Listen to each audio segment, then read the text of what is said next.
بسم الله الرحمن الرحیم.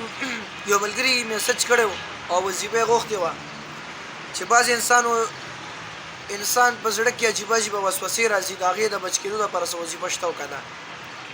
زما محترم وروره، الله سبحانه وتعالی هر یو کار او هر عمل قرآن کې ذکر کړی دی چې انسان د کم تکلیف را پیښیږي، قرآن کې هغه شته، هغه تکلیف وجه قرآن ذکر کړی ده، احادیثو کې شته.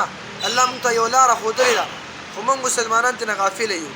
نو که یو انسان ته څه وسوسې راځي او بعضې هسې شکونه راځي، نو د هغې دپاره یو اسانه وظیفه ده او هر ماشوم له ورځي. هغه اعوذ بالله من الشیطان الرجیم ویل دي چې څومره ډېر ویلی شي د ورځې، هره ورځ دې دا وایي، نو الله رب العزت به دغه انسان نه دا وسوسې بیماري ختمه کړي.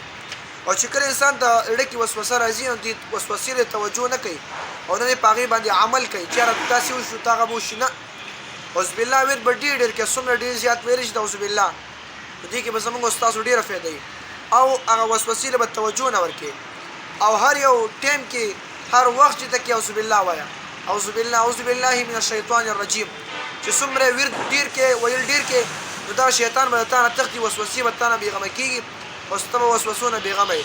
نو دغه عمل چې کوم دی چالو کوي، انشاءالله الله سبحانه وتعالی به دغه عمل نه او دغه وسوسې به ستاسو لرې کړي.